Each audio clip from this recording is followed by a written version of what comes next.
Отпор постоянно лезущему в сирийские дела Израилю начала давать Россия. Находящиеся в ближневосточной стране российские средства радиоэлектронной борьбы мешают работе аэропорта Тель-Авива, утверждает один из израильских телеканалов.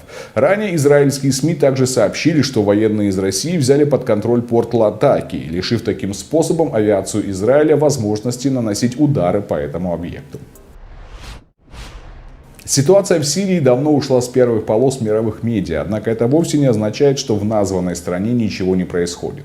Геополитическая игра на Ближневосточном фронте продолжается, и участвует в ней против России не только Турция. Израиль, чьим интересам угрожает наращивание иранского влияния в Сирии, постоянно вмешивается в процессы, идущие на территории соседнего государства, ведя себя так, словно имеет бесспорное право наносить авиаудары по объектам на территории Сирии и не нести за это никакой ответственности. Видимо, Москве, которая все основательнее закрепляется в Восточном Средиземноморье, восстанавливая утраченные ранее позиции, наглость Тель-Авива наконец-то надоела. Россия ударила своими комплексами радиоэлектронной борьбы по территории Израиля. Эти действия парализовали воздушное пространство над страной и работу крупнейшего аэропорта. Израильский телеканал Кан-11 сообщил, что пилоты авиакомпании столкнулись со сбоями в работе GPS. Причем помехи появлялись у тех пассажирских лайнеров, которые готовились к посадке в аэропорту Бен-Гурион. Предполагается, что такой эффект создают системы радиоэлектронной борьбы, которые Россия разместила на территории Сирии. Израиль уже проинформировал российскую сторону о нанесении вреда и парализации воздушного пространства. Кан-11 подчеркнул, что Россия в ответе отметила необходимость защиты своих военных в Сирии. Некоторые израильские эксперты посчитали применение средств РЭП сигналом России и неким ответом на авиаудары в регионе, которые приписываются Израилю. Это не единственные действия отечественных военных на упомянутые авиаудары. В конце января другое израильское медиа также утверждало, что Россия помешала действиям ВВС Израиля в сирийском порту Латакия. Как сообщает издание Депка, российская армия разместила силы военной полиции в сирийском порту Латакия. По словам журналистов, это было сделано всего через 48 часов после объявления о совместном патрулировании с сирийскими ВВС приграничных районов над Голанами и Ефратом. По данным Минобороны России, подразделения российской военной полиции разместились в контейнерной зоне порта, откуда они могут контролировать весь объект.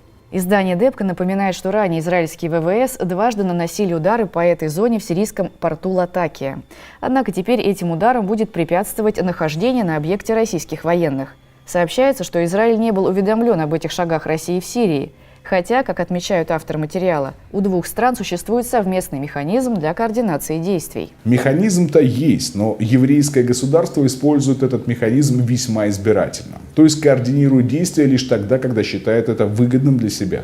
Израиль с 2011 года привык делать в Сирии, что считает нужным. И не секрет, что он был одним из бенефициаров гражданской войны в соседней стране, поддерживая некоторые группировки местных боевиков.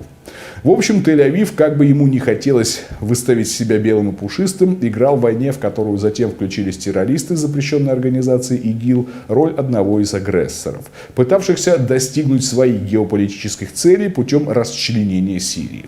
После российского вмешательства и перелома хода войны планы Израиля, естественно, развалились. Причем, вдобавок к этому, Тегеран, который открыто грозится уничтожить Израиль, смог значительно укрепить свое влияние в Сирии, создав так называемый шиитский полумесяц от Ирана до Ливана.